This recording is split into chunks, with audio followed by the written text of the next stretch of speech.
Bienvenue dans le journal TCG et aujourd'hui 3 nouvelles qui envoient du lourd. Premièrement, Tom Brady qui investit massivement dans les cartes de collection, Valouz qui se fait arnaquer totalement sur des boosters Aquapolis et on terminera avec une nouvelle manière pour détecter s'il y a un hit dans les boosters. Non, il n'y aura plus besoin de peser, mais tout simplement avec un détecteur de métal. Le journal TCG, c'est votre émission qui va parler de cartes de collection. C'est du lundi au vendredi à partir de 17 h. N'hésite pas à t'abonner et activer la cloche pour ne rien rater. Allez, actu numéro 1, Tom Brady qui investit massivement dans les cartes de collection, mais surtout investit dans un magasin. Oui, il ouvre lui-même son propre magasin de cartes. L'ancienne star de la NFL, Tom Brady, quarterback des Patriots, vient de frapper un très grand coup.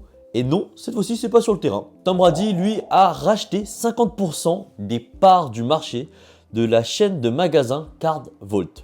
Et il a tout simplement renommé Card Vault by Tom Brady. Le mec, il a 50% des parts, donc forcément, il peut faire ce qu'il veut à partir d'un moment donné. 50%, c'est énorme. Une enseigne spécialisée dans les cartes de sport et de collection, et il a pour objectif de faire une expansion à l'international. Et ça va être totalement intéressant pour les cartes de sport. Je pense que ça va créer une nouvelle chose. Quoi? Je ne sais pas encore, mais en tout cas, je trouve que c'est très intéressant pour l'évolution de la côte et des personnes qui vont commencer à collectionner les cartes de sport. Mais pourquoi cet investissement? Parce que Tom Brady, comme Griezmann et comme d'autres joueurs de foot, NFL ou même de basket, sont des très grands collectionneurs de cartes.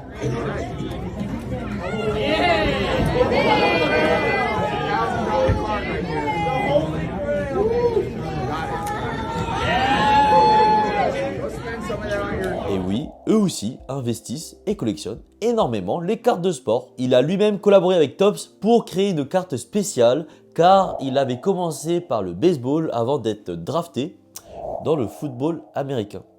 Et ça, c'est super intéressant, je trouve. Mais je pense que ça va totalement changer et faire augmenter au fur et à mesure la cote du sport, car de plus en plus de joueurs comme lui commencent à vraiment investir de plus en plus dans les boutiques, dans les cartes, et même ils font des vidéos, des live Twitch.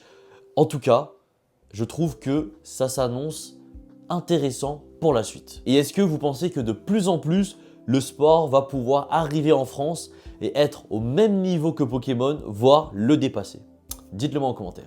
Actu numéro 2, Valouz qui se fait totalement arnaquer avec l'achat de boosters vintage Aquapolis. Même ces grands youtubeurs se font arnaquer. Le créateur de contenu Valouz, il a voulu acheter 4 boosters Aquapolis. Ce sont des boosters qui sont vintage et il les a eus pour la somme de 3200 €. Mais lorsqu'il les a reçus, il s'est dit c'est bizarre parce que il a acheté chez une personne de confiance, chez une personne à qui potentiellement dans ce qu'il dit, dans ses propos, à qui il a déjà acheté des boosters. Et pour le coup, lorsqu'il les a reçus, il s'est dit les boosters ils sont quand même bizarres. De base, il voulait les garder pour sa collection, pour l'exposer ou je ne sais quoi. Mais là, il s'est dit qu'il allait les ouvrir en vidéo. Au mieux des cas, ce sont des vrais boosters et du coup, il va dropper une carte qu'il aime ou l'aime pas, mais en tout cas, il va avoir le plaisir d'ouvrir des anciens boosters. Et au pire des cas, ce sont des faux boosters, des boosters qui ont été recollés. C'est-à-dire que les personnes ont récupéré les boosters d'origine et ont fait en sorte de les recoller parfaitement. Et lorsque tu les pèses sur une balance, ils ont le poids parfait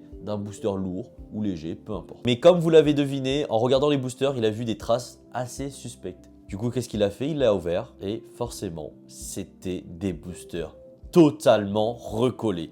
Franchement, je vous laisse regarder sa réaction parce que j'aurais réagi pareil, voire pire. C'est censé être du léger. Sauf que les amis, réception, il m'est arrivé une mésaventure. C'est que regardez ce que j'ai vu. En fait, en gros, en le manipulant, j'ai vu ça. Les amis, on va ouvrir le Entei. Ça me fait mal au cœur. Après, il était un petit peu abîmé quand même. Ça me fait mal au cœur parce que bon, sachant que je les ai achetés juste pour la collection de l'Art Set. Donc l'Art Set, c'est le différent visuel des boosters scellés. Je peux pas garder ça, frère. Je ne peux pas garder ça. C'est dur recoller, les gars. Je suis dégoûté. Putain, fait chier, quoi. Oh, tiens, un Pikachu, super. Putain, bande de chiens de la casse. Regardez ce que je vous fais, vos boosters de merde.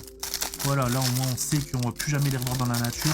Ce type de recollage de boosters, c'est pas la première fois. Ça existe depuis un moment. Moi qui ai commencé il y a 3 ans, c'était déjà le cas. Je m'étais renseigné sur ça. Mais sur les anciens boosters, c'est souvent compliqué.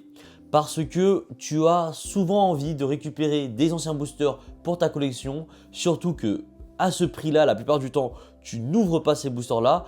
Donc, tu ne fais pas forcément attention à est-ce qu'ils sont vrais ou faux parce que tu as peur de perdre de l'argent si tu finis par les ouvrir. Heureusement pour lui, son vendeur lui a totalement remboursé car il comprenait la situation. Tout de même, ils vont continuer à faire leur investigation pour retrouver qui est le coupable car son vendeur avait racheté à quelqu'un qui avait racheté à quelqu'un. Donc oui, ces cartes-là circulent depuis un petit moment. Donc à un moment donné, ça devient de plus en plus compliqué à retrouver l'origine de ces boosters-là et de la personne qui a trafiqué ça. Le conseil que je pourrais vous donner, c'est lorsque vous achetez des boosters en loose, c'est-à-dire qui ne sont pas scellés ou dans un coffret ou dans une display, peu importe, faites extrêmement attention. Vous avez des très grosses probabilités que ce sont des boosters recollés, c'est-à-dire que les personnes mal intentionnées ont ouvert le booster, ont mis des cartes récentes ou dans lesquelles il n'y a aucun hit, ils ont fait en sorte d'avoir le poids parfait et les recoller parfaitement pour que vous les achetez au prix super fort. Si vous voulez en acheter, ces cartes et ces boosters vintage, passez par des personnes de confiance ou professionnelles ou qui ont des maintes et maintes avis sur eBay ou peu importe la plateforme. Mais attention, même si ces personnes-là ont énormément d'avis, à votre place, j'irai d'abord regarder le booster avant de lâcher l'argent. Dites-moi en commentaire ce que vous en pensez. Est-ce que encore une fois, c'est pas du vu et revu? Est-ce que encore aujourd'hui, avec la hype qui est en train de se recréer, ça va pas encore beaucoup plus se reproduire? Et même sur les boosters récents, moi je pense que justement, ça va encore plus se reproduire sur les boosters récents et pas anciens pour les vendre justement sur Vinted ou pour les personnes qui n'y s'y connaissent rien, qui vont acheter ça pour leurs enfants et vu qu'ils n'y s'y connaissent rien, l'enfant il va rien dropper et du coup ils vont être là, bon bah tant pis, c'était un booster nul alors qu'en fait il a été recollé. En tout cas, moi je trouve que c'est super malhonnête. C'est difficile forcément de trouver la source la plupart du temps. Donc dites-moi en commentaire ce que vous en pensez. Dernière actualité, une nouvelle méthode pour détecter si un booster contient des hits ou non. Et oui, cette fois-ci, c'est avec un détecteur de métal. J'ai vu ça récemment. Alors apparemment, puisque moi j'ai vu cette vidéo qui est sortie il y a 5 jours hier, mais j'ai retrouvé des vidéos qui datent d'il y a maintenant 5 à 7 mois où d'autres personnes avaient essayé. Mais la méthode est en train de ressurgir, tout simplement, encore une fois, je pense, à cause de l'engouement qu'il y a actuellement sur Pokémon. Pour les personnes qui ne savent pas, à l'époque, il était possible de définir si un booster était lourd ou non. C'est-à-dire qu'on prenait une pesette, on pesait toute une display de 36 boosters et on pouvait savoir quels étaient les boosters légers et les boosters lourds. Un booster lourd comprenait forcément une carte holographique, donc une carte qui a de la valeur et rare. Un booster léger a la chance minime d'avoir une holo, voire pas du tout. Donc c'est pour ça qu'on appelle ça un booster léger. Mais Pokémon a décidé depuis ces dernières années, je pense 1 ou 2 dernières années, de commencer à rajouter de la texture ou du poids au booster pour éviter de savoir s'il y a des boosters lourds ou légers. Mais une nouvelle manière de détecter s'il y a un hit dans le booster, c'est le détecteur de métal. There is some combination effort going on where if there is a hit in here, the combination of the hit, the cards, and the packaging sets off the sensor.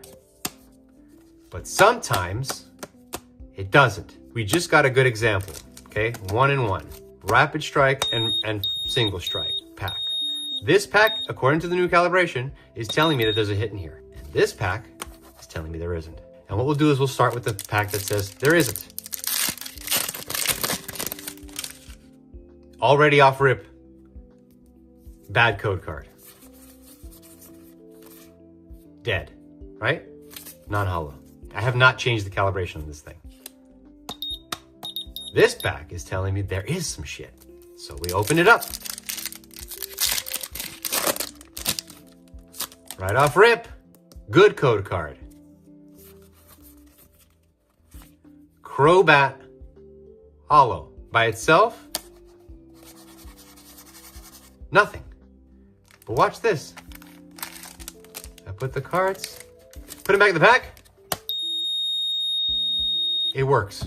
But I get the sense that this is probably a hit.